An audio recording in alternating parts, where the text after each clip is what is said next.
Welcome back students, welcome back to the channel. Class 10th NCERT geography का chapter first resource and development का हमने already जितने भी part upload कर दिए हैं आप देखे होंगे। यदि नहीं देखे हैं तो जाइए प्लेलिस्ट में जाइए और क्लास 10th ज्योग्राफी एनसीईआरटी के पार्ट को खोलिए और सारे पार्ट को आप क्रम से देखते आइए। उसके बाद आके इस पार्ट को आप देखिए। इस पार्ट में हम बेसिकली क्या अध्ययन करने वाले students, soil as a resource. आखिर मिट्टी एक संसाधन है। हम रिसोर्स एंड डेवलपमेंट पढ़ रहे, सारी चीज़ हम बता दिए हैं। आप नए हैं तो प्लीज़ जाएँ और सब कुछ देख के आएँ। रिसोर्स हमने बता दिया था। रिसोर्स में बताया था on the basis of origin, उत्पत्ति के आधार पर रिसोर्स को दो भागों में बांटा गया था। सेकंड मेरा लेक्चर था, उसमें मैंने बताया था on the basis of origin के according resource are divided into two parts. Resource को दो भागों में डिवाइड किया गया। फर्स्ट था बायोटिक रिसोर्सेज एंड सेकंड था abiotic resources. Biotic resources means vegetations, natural vegetations, प्राकृतिक वनस्पतियां। उसके साथ साथ हमने wild life animal, human beings को लिया था। ये बायोटिक रिसोर्सेज में हमने बताया था, उसमें लैंड आते हैं, सनलाइट आते हैं, वाटर आते हैं, वाइंड आते हैं, ये सब ए बायोटिक रिसोर्सेज हैं। ठीक है, तो ए बायोटिक रिसोर्स में ही सॉइल आता है, तो आप उसे ध्यान देंगे। Soil is a resource and soil is a resource part of a biotic resource. मतलब एक ऐसा पार्ट है बायोटिक रिसोर्सेज का, ये बायोटिक रिसोर्सेज का पार्ट है, अजैव संसाधनों का पार्ट है। तो बात करें यदि हम सॉइल के बारे में, सॉइल अब जनरली जानते हैं मिट्टी होता है, और मिट्टी के बारे में आप जानते होंगे जो अर्थ होता है, अर्थ का सबसे ऊपरी वाला जो लेयर होता है सर, अर्थ का जो सबसे ऊपरी परत होता है, ऊपरी परत को ही हम मिट्टी कहते हैं, जिस पे खेती किया जा सकता है, जिस पर नेचुरल वेजिटेशंस उगते हैं, प्राकृतिक वनस्पतियां उगते हैं, और इंसान उस पर अपने दैनिक जीवन को चलाने के लिए तमाम प्रकार के क्रॉप्स, सीरियल्स, वेजिटेबल्स और फ्रूट्स का उस पर खेती करता है, पैदावार करता है और उनके प्रोडक्शन को अपने लाइफ में उसका यूटिलाइज करता है। तो बेसिकली वही होता है मिट्टी। अर्थ का सबसे ऊपरी वाला upper most layer part of the earth is called soil. ज़्यादा 5 से 10 सेंटीमीटर इसकी हाइट होती है, इससे ज़्यादा कुछ नहीं होता। बाकी नीचे के जो पार्ट होते हैं मिट्टी के, वो कई लेयर में बटे होते हैं और वो फर्टाइल नहीं होते हैं, वहाँ पे खेती नहीं की जा सकती है। तो आपने समझा बेसिक क्या होता है सॉइल, और इसको डिटेल में देख लेते हैं क्या होता है। उम्मीद करते हैं आपको समझ में आ रहा होगा।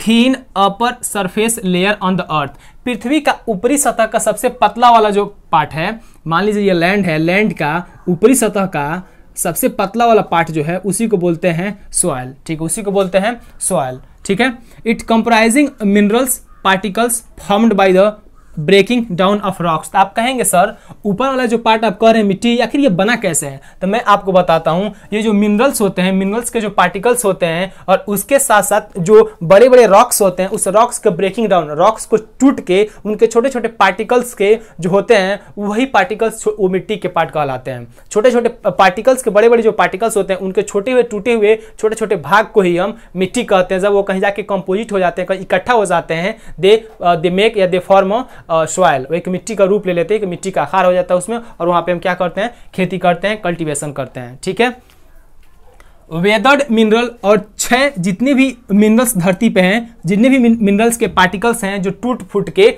वो धरती में मिल जाते हैं, मिट्टी में मिल जाते हैं, मिट्टी वही बनते हैं। एंड डिकेइंग ऑर्गेनिक मैटर्स और living organism, water, air and etcetera. चाहे जो चीज़ें ऑर्गेनिक मैटर धरती पे जो भी है, चाहे पेड़ पौधे हो गए, चाहे जीव जंतु हो गए, चाहे आपके जो भी ऑर्गेनिक मैटर है जो नेचर हमें दिया है, जब वो डीके हो जाता है, जब वो बर्बाद हो जाता है, जब वो क्षय हो जाता है, जब वो नष्ट हो जाता है, एनी हाउ वो मिट्टी का ही पार्ट बन जाता है, और मिट्टी में ही मिल जाता है, और मिट्टी का ही एक पार्ट बन जाता है। ठीक है, और इसमें मिट्टी में वाटर भी होता है, यू ऑल नो, एयर, मिट्टी में हवा भी होता है, तब जाके मिट्टी में हम कल्टीवेशन करते हैं, तब जाके हम मिट्टी में वेजिटेबल्स और फ्रूट्स का हम प्रोडक्शन करते हैं। Guys, I hope you all get this topic very well. Again I want to repeat this definition that you can get it very easily, आसानी से आप इसे समझ सके। The thin upper surface layer on the earth, पृथ्वी के सबसे ऊपरी पार्ट को ही हम क्या बोलते हैं, मिट्टी कहते हैं। मिट्टी बनता कैसे है? कंप्राइजिंग मिनरल्स पार्टिकल्स, मिनरल्स पदार्थों के, खनिजों के छोटे छोटे पार्टिकल्स से इसका निर्माण हुआ है। उसके साथ साथ ब्रेकिंग डाउन ऑफ रॉक्स, बड़े बड़े चट्टानों के टूटने से, वेदर्ड मिनरल्स पार्टिकल्स, मिनरल्स के पार्टिकल के क्षय होने से, डिकेइंग ऑर्गेनिक मैटर्स, जितने भी कार्बनिक जो मैटर्स हैं, कार्बनिक जो वस्तुएं हैं, कार्बनिक जो चीज़ें हैं जो प्रकृति द्वारा हमें मिली गई हैं, और लिविंग ऑर्गेनिज्म हैं, इनके टूटे फूटे और इनके मरे हुए अंश से, और उसका मिट्टी और हवा का भी उसमें पार्ट होता है। इन सारी चीज़ों के यदि हम मिक्स कर दें और जो चीज़ का फॉर्मेशन होता है वही सॉइल होता है। और सॉइल ऊपरी पार्ट वाला को ही हम सॉइल कहते हैं, जिसपे हम कल्टीवेशन कर सकते हैं, जो हमारे लिए बहुत यूजफुल होता है, बेटर होता है, उसी को ही हम सॉइल कहते हैं। ठीक है,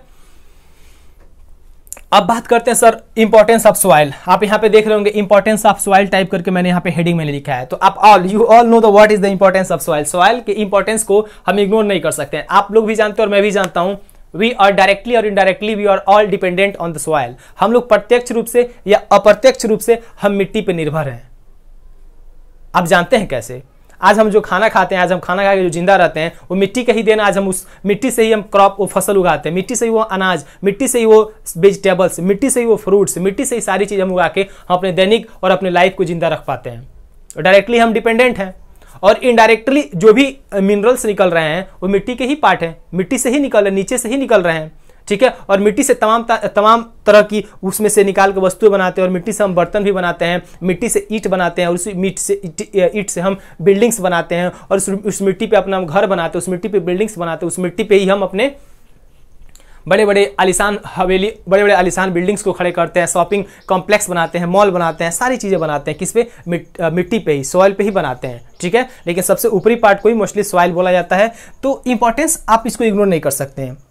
आपके डेली लाइफ में आप डायरेक्टली और इनडायरेक्टली धरती पे जितने भी ऑर्गेनिज्म हैं, जितने भी ऑर्गेनिक मैटर हैं, they are all dependent on soil directly और इनडायरेक्टली। वो सभी प्रत्यक्ष रूप से या अप्रत्यक्ष रूप से मिट्टी पर निर्भर हैं।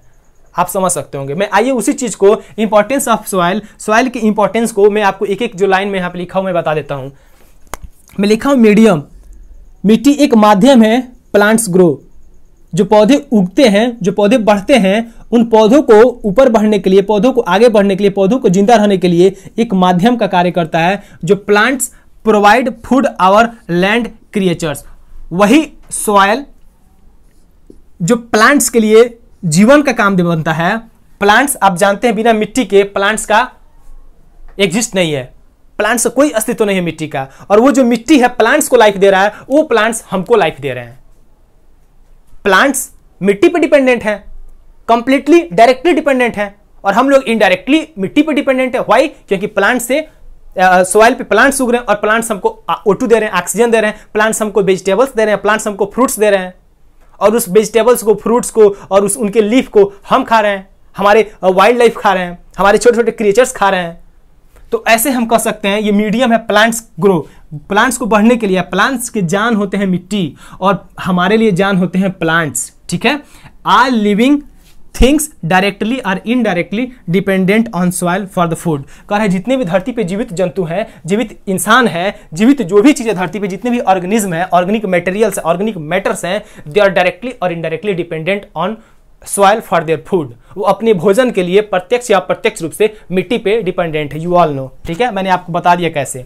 मैंने यहाँ पे सेकंड लिखा है important resource of India. Bharat के लिए तो कतई, भारत के लिए तो बहुत ही महत्वपूर्ण इंपॉर्टेंट रिसोर्स हो जाता है क्या? Soil is a vital resource for our country India. हमारे देश भारत के लिए मिट्टी एक इतना महत्वपूर्ण, इतना ज्यादा अति आवश्यक संसाधनों में से एक हो जाता है मिट्टी। क्योंकि आप जानते हैं, पूरी दुनिया जानती है, India is a land of agriculture, India is a land of, India is known as a land of cultivation. खेती का देश और कृषि प्रधान देश भारत है। भारत एक एग्रीकल्चर बेस्ड इकोनॉमी है, भारत एक कृषि आधारित अर्थव्यवस्था है। भारत में लगभग 60% लोगों का एम्प्लॉयमेंट कृषि से जनरेट होता है, और उस 60% लोगों का जो एम्प्लॉयमेंट उससे जनरेट होता है, यदि वो कृषि नहीं होता तो शायद हम डायरेक्टली डिपेंडेंट होते चीज़ों को इंपोर्ट करने में, आयात करके अपने देश में मंगाने से। हम दूसरे देश से यदि आयात करते हैं तो हमको ज़्यादा पैसा देना पड़ता, तो शायद हमारे पास उतने इस समय कैपिटल और उतने डेवलप नहीं हुए होते जितना कि हम उम्मीद आज करते हैं।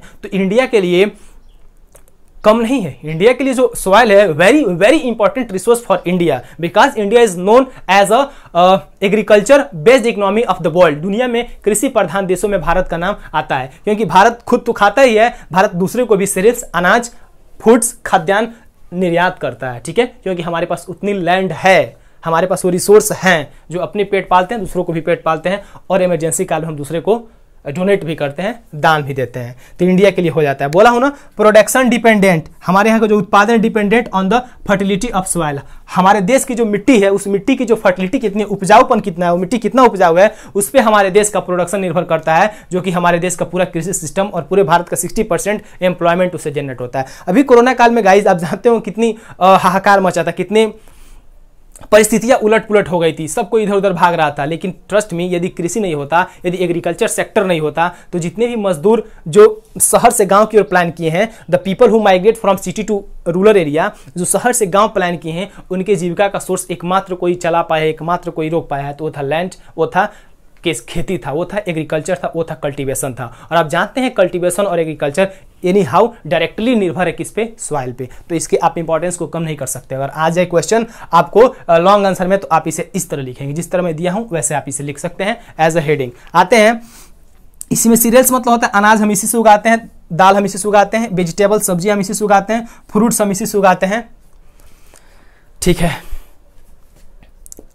अब आते हैं थर्ड नंबर का, successful farming dependence on the soil, the rich deep fertile soils of the Ganga and the coastal Kerala supports high density. अब एक एक पॉइंट में समझाऊंगा। सक्सेसफुल, यदि आप सक्सेसफुल फार्मिंग करना चाहते हैं, यदि आप एक सफल किसान बनना चाहते हैं, एक सफल खेती करना चाहते हैं, तो डिपेंडेंट ये निर्भर करता है कि आपकी मिट्टी कैसी है। आप सफल किसान बनना चाहते हैं, आप एक सफल खेती करना चाहते हैं, तो सबसे पहले आपको फाइंड आउट करना पड़ेगा जिस लैंड पे आप खेती करने जा रहे हैं उसकी सॉइल कैसी है, क्या सॉइल फर्टाइल है, क्या सॉइल उपजाऊ है। तो इसका इंपॉर्टेंस को हम देख सकते हैं। और उसके साथ साथ the rich deep fertile soil, और जिस क्षेत्र में जो फर्टाइल जितनी रिच है, जितनी डीप और जितनी रिच होंगी फर्टिलिटी के अकॉर्डिंग, आप एग्जाम्पल देख सकते हो गंगा वाला एरिया, गंगा यमुना जैसे उत्तर प्रदेश, पूर्वी उत्तर प्रदेश और पूरा बिहार और पश्चिमी और लगभग पूरा आपका पश्चिम बंगाल और आपका उत्तराखंड, ये 4-5 स्टेट ऐसे हैं जहां से गंगा नदी होकर गुजरती है। उसके बाद से यहाँ भी छोटी छोटी नदियाँ, गंडक है, गोमती है, बिहार में बागमती है, कोसी है, महानंदा है, ये जितनी भी नदियां हैं अपने साथ लैंड लाके कहीं ना कहीं लैंड को डिकम्पोजिट कर देती है, लैंड को मिट्टी को वहां पे लाके जमा कर देती है। जब वो मिट्टी जो जमा करके लैंड नदी लाती है बाढ़ के माध्यम से, वो मिट्टी काफी फर्टाइल होती है। और जब उस साल उस मिट्टी में आप जब कल्टीवेशन करते हैं, खेती करते हैं, तो आपका प्रोडक्शन 2x होता है, 2 गुना होता है। तो ये देख सकते हैं आप गंगा के मैदान में कितनी फर्टाइल मिट्टी है। आप उत्तर प्रदेश का एग्जाम्पल ले सकते हैं, आप अपने मंडल, अपने जोन का एग्जाम्पल ले सकते हैं। यहाँ पे कितने धान, गेहूं, गन्ने की खेती होती है और फर्टाइल लैंड है। तो देखिए यहाँ पे लोगों का निवास कितना ज्यादा है, पॉपुलेशन डेंसिटी कितना है, जनसंख्या घनत्व तो कितना है, क्योंकि जहाँ पे आपको पर्याप्त मात्रा में खाने को मिलेगा, पीने के लिए पानी मिलेगा और रहने के लिए आवास मिलेंगे, उसके बाद से पढ़ने के लिए आपको तमाम तरह की फैसिलिटी मिलेंगी और आपके स्वास्थ्य के लिए अच्छे खासे आपको हॉस्पिटल्स मिलेंगे। और ये सारी चीजें तभी बनेंगी जब आपके लिए पर्याप्त मात्रा में खाने को अनाज मिलेंगे। और खाने को अनाज आपको कहाँ मिलेंगे? जहाँ की मिट्टी फर्टाइल होगी। और हमारे गंगा प्लेन में, गंगा के मैदान में मिट्टी फर्टाइल है और मिट्टी उपजाऊ है, तो यहाँ पे इंसानों का पॉपुलेशन डेंसिटी काफी ज्यादा है, जनसंख्या घनत्व तो ज्यादा है। तो जाहिर सी बात है रेलवे का विकास होगा, ट्रांसपोर्ट सिस्टम का विकास होगा, एरोप्लेन वाला वहां पे एयरपोर्ट बनेंगे और उसके साथ साथ हम हेल्थ सेक्टर का अपना विकास करेंगे, एजुकेशन सेक्टर का विकास करेंगे, तमाम तरह की इकोनॉमिक एक्टिविटीज बढ़ती जाएंगी और हमारा देश एक फाइनेंशियली रूप से आगे बढ़ते जाएगा। तो आप इसको इग्नोर नहीं कर सकते। You can't ignore the importance of soil even a single minute. आप 1 सेकंड और 1 मिनट के लिए भी आप इसके इंपॉर्टेंस को इग्नोर नहीं कर सकते हैं। जैसे मछली जल की रानी है और जैसे बोला जाता है जल ही जीवन है, मतलब मछली के जल ही जीवन है, तो उसी तरह हमारे लिए अगर जीवन कुछ है वो तो O2 तो है ही है, उसके साथ साथ मिट्टी भी है। एनवायरमेंट की किसी भी एक पार्ट को यदि हम इंसान निकाल ले या एनवायरमेंट के किसी पार्ट को नेचर अब हटा दे, चाहे एटमॉस्फेयर को हटा दे, वायुमंडल को हटा दे, या आपको लैंड को हटा दे, या आपके वाटर को हटा दे, तो इंसानों का एग्जिस्ट खत्म हो जाएगा, वेजिटेशंस का एग्जिस्ट खत्म हो जाएगा, वाइल्ड लाइफ एनिमल का एग्जिस्ट खत्म हो जाएगा, ऑल लिविंग ऑर्गेनिज्म का एग्जिस्ट खत्म हो जाएगा। तो इंपॉर्टेंस समझ सकते हैं आप मिट्टी का कितना है। थर्ड पॉइंट में आते हैं, और केरला का जो एरिया है, जो केरला का जो कोस्टल रेंज है, उस कोस्टल रेंज में जब नदियां केरला से, पहाड़ी इलाका से जब कोस्टल रेंज में आके समुद्र में मिल जाती हैं, तो वहाँ पे मिट्टी को ले आकर डिकम्पोज कर देती है, मिट्टी को ले आकर वहाँ पे ढेर कर देती है, और वहाँ पे एक प्लेन मैदान का डेवलपमेंट होता है, एक समतल मैदान का विकास होता है, जैसे वहाँ पे लोग अधिक से अधिक खेती करते हैं। और जाहिर सी बात है खेती करने का आपको ज़्यादा वहाँ पे अपॉर्चुनिटीज़ मिल रही हैं, तो वहाँ पे पॉपुलेशन डेंसिटी बढ़ेगा। वही कह रहा है वहाँ पे हाई डेंसिटी या पॉपुलेशन, गंगा के मैदान हो या केरला के कोस्टल रेंज वाले एरिया है, यहाँ पे पॉपुलेशन डेंसिटी ज़्यादा है, because they have a great land, fertile land, उनके पास बहुत ज़्यादा मात्रा में उपजाऊ भूमि है। गाइज अगेन हम बढ़ते हैं सॉइल फॉर्मेशन अगले पार्ट में। आपने कहा, आपने सॉइल पढ़ लिया, पृथ्वी के ऊपरी पार्ट को सॉइल कहते हैं, जो 5 से 10 सेंटीमीटर होता है, जिसमें हम खेती करते हैं। तमाम सारी की एक्टिविटी डायरेक्टली और इनडायरेक्टली सॉइल पे डिपेंडेंट है। आपको मैंने समझा, आपने समझा। फिर हमने देखा what is the importance of soil. Importance, मिट्टी की जो महत्ता है कि कम नहीं है। मिट्टी के महत्व इंपॉर्टेंस के बारे में हमने 3 पॉइंट देखा, जो कि very very important for your examination at the point second phase वाला एग्जाम आपको होने वाला है, उसके लिए इंपॉर्टेंट मैंने यहाँ पे देख लिया। सारे गाथाएं हो गई, सारी यहाँ पे रामायण खत्म हो गया, लेकिन जो मेन रामायण था अब यहाँ से स्टार्ट होता है। आप कहेंगे सर आप मिट्टी की बात कर रहे हैं, मिट्टी बनता कैसे है, मिट्टी का फॉर्मेशन कैसे होता है? चलिए आप हमें बताइए मिट्टी का फॉर्मेशन कैसा होता है। आइए बताते हैं, हम उसीलिए तो है ही है। मिट्टी का फॉर्मेशन कैसे होता है? Number of factors. मिट्टी एक कारक के द्वारा नहीं बन सकती है। एक इंसान के रहने से घर नहीं बन सकता है। जब तक उस इंसान के लाइफ में दूसरा कोई ना आए और दूसरे से तीसरा कोई नहीं आए, तब तक कोई घर नहीं बनता है। घर एक इंसान से नहीं घर बनता है, घर एक लोगों के समूह से घर बनता है। तो उसी तरह एक पार्टिकल्स और एक फैक्टर से कभी मिट्टी बन ही नहीं सकता है। मिट्टी के भी बहुत फैक्टर हैं जो contribute to the formation of soil. जो मिट्टी को बनने के लिए तमाम तरह की वो फैक्टर्स होते हैं, उसको चारों ओर से उसको वो चीज़ें प्रोवाइड कराते हैं, तब जाके मिट्टी बनता है। जैसे एक इंसान मिलकर एक फैमिली बनाता है, और एक फैमिली मिलकर एक गांव बनाते हैं, और एक गांव मिलकर एक जिला बनाते हैं, और एक जिला मिलकर एक राज्य बनाता है, और एक राज्य मिलकर एक देश बनता है, और एक देश मिलकर पूरा एक महाद्वीप बनता है, और सारे महाद्वीप को मिला दे तो एक अर्थ बनता है, और पूरे प्लेनेट को मिला दें तो एक सोलर सिस्टम बनता है, और पूरे सोलर सिस्टम धरती पे जितने भी हैं सबको मिला दे तो एक यूनिवर्स बनता है। लेकिन वो इनफाइनाइट है, आज तक काउंटलेस नहीं हुआ है। इनफाइनाइट है, स्पेस या यूनिवर्स इनफाइनाइट है, अनंत है, उसकी कोई सीमा नहीं। There is no limitation of universe, there is no limitation of space. अंतरिक्ष और यूनिवर्स का कोई सीमा नहीं है। Please come to the point. ठीक है, मैंने बोला आपको क्या, नंबर ऑफ फैक्टर्स, बहुत से कारक प्रभावित करते हैं मिट्टी को बनाने में, एंड इट्स फर्टिलिटी, और उसकी उपजाऊपन को देने में बहुत से कारक उसको प्रभावित करते हैं, उसके उपजाऊपन को देने में। And some important factors are below, कुछ मैंने इंपॉर्टेंट फैक्टर्स को यहाँ पे नोट डाउन किया, मैं आपको एक्सप्लेन करने जा रहा हूँ, ध्यान से देखिएगा। 10th वाले अभी सीरियस नहीं है, जब एग्जाम सिर पे आएगा तब सीरियस होंगे।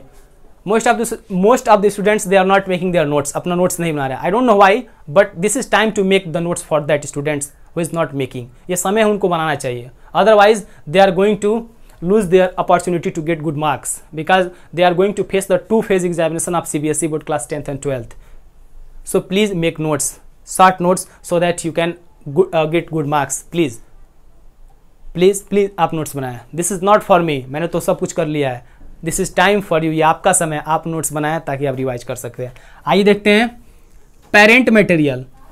पेरेंट मतलब होता है माता पिता, आप जानते हैं, मतलब आप एक वृक्ष हैं तो उस वृक्ष का जड़ कौन है? आपके मम्मी पापा हैं, यानी बिना जड़ के कोई वृक्ष हो ही नहीं सकता है। तो सॉइल का भी जड़ कौन है? Parent material. पेरेंट मटेरियल कौन होते हैं? The source of a rock fragments that makes up soil is a parent material. जो बड़े बड़े रॉक होते हैं, जो चट्टान होते हैं, उनके टूटने से सॉइल और उनके टूट के जो पार्टिकल्स होते हैं, उस टूटे हुए पार्टिकल्स और छोटे पार्ट में टूटते हैं, और छोटे पार्ट में टूटते हैं, और उनसे जिस चीज का फॉर्मेशन होता है वो होता है सॉइल। पहला फैक्टर, सबसे पहला फैक्टर है मिट्टी बनने में रॉक्स, चट्टाने। अब जानते हैं रॉक्स भी होता है, इग्नियस रॉक होता है, सेडिमेंट्री रॉक्स होता है, और मेटामॉर्फिक रॉक्स होता है। इन तीनों रॉक्स का जब वेदरिंग होता है, तीनों रॉक्स जब टूटते हैं अपने बेसिक पार्ट्स में, छोटे छोटे यूनिट्स में टूटते हैं, और वही नदी द्वारा, वही हवा द्वारा, वही आइस द्वारा बहा के लाके कहीं जमा कर दिया जाता है। That is called soil boys, वही तो सॉइल होता है। That is nothing, that is soil, वही सॉइल होता है। तो पहला होता है पेरेंट रॉक्स। पेरेंट मटेरियल क्या होता है? Rocks, igneous rocks, metamorphic rocks, sedimentary rocks. Okay, again आगे बढ़ते हैं। अब आप कहेंगे सर तो जो चट्टान है, जो रॉक्स है, वही आप कह रहे हैं पेरेंट्स उसके मटेरियल है, वही उसके जन्मदाता, वही उसके मम्मी पापा, सब कुछ वही है। तो आखिर इससे मिट्टी बनता कैसे है? ये रॉक्स, हम बोले रॉक्स के टूटने से। तो कहेंगे सर आप रॉक्स टूटता कैसे है? क्या रॉक्स भी टूटता है? क्या चट्टाने भी टूटती हैं? जी हाँ, चट्टाने भी टूटती है। कैसे टूटती हैं? आप जानते हैं वेदरिंग ऑफ रॉक्स कैसे होता है? वाटर के द्वारा। लगातार आप देखेंगे जब वाटरफॉल होता है, जो जलप्रपात होता है, वाटरफॉल लगातार जब गिरता है, पानी जब किसी रॉक पे गिरता है तो उस रॉक को छेद देता है, उस रॉक पे गड्ढा कर देता है। जब वाटर में इतना पावर है, जब एक लगातार किसी चीज पे कंसिस्टेंसी बना के गिर रहा है तो रॉक छेद हो जा रहा है, तो जाहिर सी बात है पहाड़ी इलाकों में बारिश होगा तो क्या वो पहाड़ को, क्या वो रॉक को तोड़ने की कोशिश नहीं करेगा? ऑब्वियसली तोड़ने की कोशिश करेगा। आप कहें कैसे टूटेगा? मान लीजिए बहुत तेज धूप हुआ है, पूरे पहाड़ गर्म हो गए, पूरे रॉक गर्म हो गए, उस पर अचानक बारिश हो जाए तो वो जो रॉक्स होते हैं वो तड़क जाते हैं, और रॉक्स वो तड़क जाते हैं, केमिकल रिएक्शन करके टूट जाते हैं। ठीक है, ठीक है। और वाइंड और हवा के द्वारा कैसे टूटते हैं? मान लीजिए पहले से बारिश ने अपना काम कर दिया, थोड़ा सा पकड़ा है, रॉक्स के कुछ पार्ट टूट के थोड़े से बचे हैं, तब तक हवा का तेज झोंका आया और उसको तोड़ के गिरा दिया और उसको तोड़ के बहा के ला कहीं नदी में ले दिया। एक पॉइंट हो गया। आइस, बर्फ कैसे तोड़ते हैं आप जानते हैं। यदि मान लीजिए पहाड़ी इलाका है, बड़े बड़े रॉक्स हैं, वो टूटे हैं, ऑलरेडी पहले से टूटे हैं और उसमें पानी घुस गया, रात को टेम्परेचर गिर गया और उसमें पानी जब घुस गया, रात को टेम्परेचर गिर गया, वो पानी आइस का रूप ले लेगा, बर्फ का रूप ले लेगा। जब वो बर्फ का रूप लेगा और मॉर्निंग में जब धूप होगा तो बर्फ पिघलेगा, या जब बर्फ वो जमेगा तो जब आप जानते हैं, जैसे मान लीजिए कोई रॉक है, उसमें थोड़ा सा होल है, छेद है, उसमें पानी घुस गया और रात को उसका टेम्परेचर बढ़ गया, सॉरी घट गया, तो पानी आइस में कन्वर्ट होगा। जब जानते हैं आइस जब कन्वर्ट होता है, वाटर जब आइस में कन्वर्ट होता है तो उसका आयतन, उसका डेंसिटी बढ़ जाता है। जब डेंसिटी बढ़ेगा तो रॉक्स पे प्रेशर पड़ेगा, रॉक्स टूट जाएंगे, चट्टानें टूट जाएंगी। तो ऐसे आइस से और वाइंड से और ऐसे और आपके वाटर से रॉक्स, प्राइमरी रॉक्स टूटते हैं, जिसमें इग्नियस, मेटामॉर्फिक और सेडिमेंट्री रॉक से टूट के बनता है। अब आता है रिलीफ। रिलीफ बेसिकली कुछ नहीं होता, एक ढाल होता है, एक उभरा हुआ पार्ट को रिलीफ बोलते हैं। देखिए, it influences the process of soil formation in many ways. कई तरीकों से जो लैंडस्केप, स्थलाकृति का जो उभार होता है, कई तरीकों से मिट्टी को प्रभावित करता है, मिट्टी को बनने में प्रभावित करता है। कैसे? आप देखोगे कि किसी भी लैंड का स्लोप कहीं कहीं मिट्टी का ढाल, कहीं कहीं उस चट्टानी एरिया का ढाल ज्यादा होता है, कहीं कम होता है। जिस एरिया में चट्टान का ढाल ज्यादा होगा, अगर वहां से पानी गुजर रही है तो वहां पे मिट्टी, जो सॉइल का जो लेयर होगा काफी कम होगा, इवन सॉइल का लेयर होगा ही नहीं, वहां से बह की चीजें चली जाएंगी। तो वहां का जो स्लोप होता है, वहां का जो ढाल होता है, काफी इंपॉर्टेंट रोल प्ले करता है। अगर स्टीप स्लोप है, तगड़ा ढाल है, काफी खतरनाक ढाल है, तो it encourages the Swift flow, ये तेजी से बढ़ावा देगा क्या? मिट्टी को बहने में तेजी से बढ़ावा देगा। कौन बढ़ावा देगा?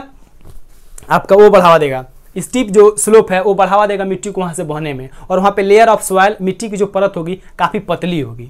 और मान लीजिए जेंटल स्लोप है, लो रिलीफ है, पतला ढाल है, बहुत कम ढाल है, वहां पे मिट्टी, अगर नदी ला रही है अपने साथ, मिट्टी बहा के ला रही है अपने साथ, छोटे छोटे पार्टिकल्स लेकर आ रही हैं रॉक्स के, और वहां पे ढाल कम हो गया, कहीं आके ढाल कम हो गया, तो वहीं पे क्या करेगी वो नदी? पूरे पार्टिकल्स को, पूरे डिकम्पोजर अपने साथ जो लेके आया है, अवसाद को, सेडिमेंट को वहीं पे छोड़ देगी, और वही क्या हो जाएगा? सॉइल का रूप ले लेगा।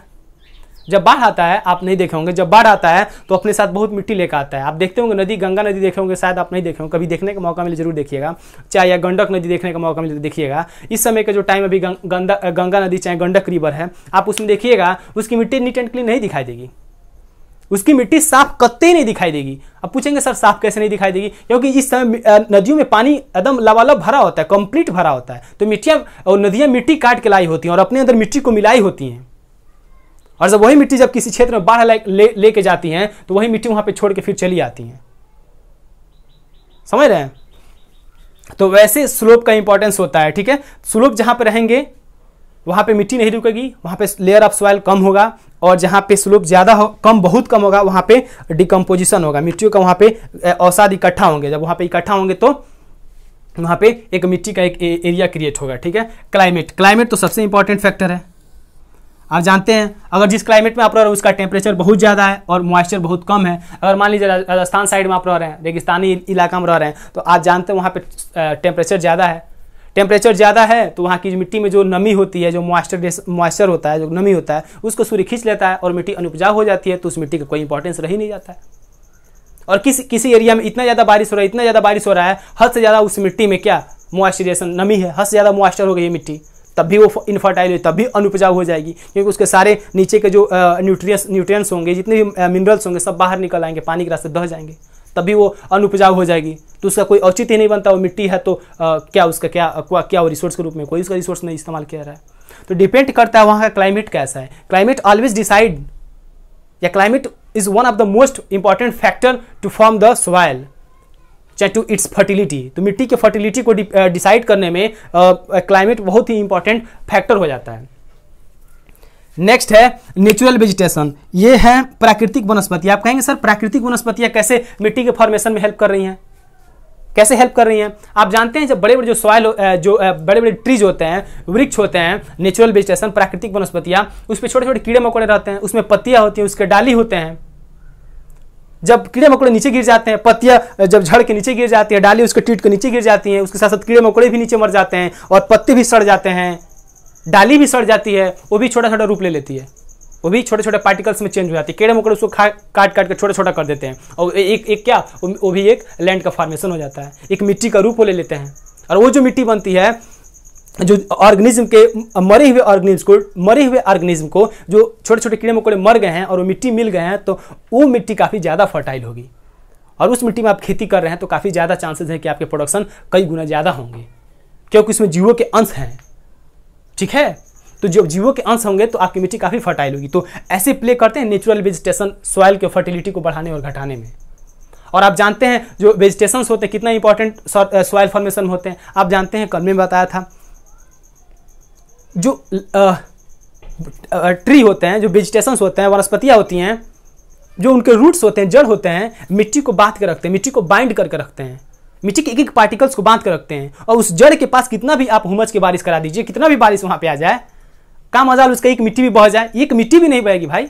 उसकी एक एक मिट्टी का पार्टिकल्स इतने तेज और इतने जबरदस्त रूप से उसको खींच के पकड़े हैं कि वो बहेगी ही नहीं। और वही आप उस पेड़ को काट दीजिए, उसके रूट्स को निकाल दीजिए, देखिए मिट्टी वहाँ पे ढीली हो जाएगी, बारिश आएगा उसको यूँ बहा के लेके चली जाएगी, आपको सॉइल इरोजन होगा। तो सॉइल इरोजन को रोकने के लिए यहाँ पे नेचुरल वेजिटेशन का इंपॉर्टेंस काफ़ी बढ़ जाता है। तो सॉइल फॉर्मेशन में इसका भी बात बहुत ही इंपॉर्टेंट रोल प्ले करता है क्या, नेचुरल वेजिटेशन। तो ये थे सॉइल फॉर्मेशन में पेरेंट मटेरियल, रिलीफ, क्लाइमेट और नेचुरल वेजिटेशन। ये वाला टॉपिक कंप्लीट, ये वाला भी टॉपिक कंप्लीट। उम्मीद करते हैं आपको सारी चीज़ें समझ में आई होंगी।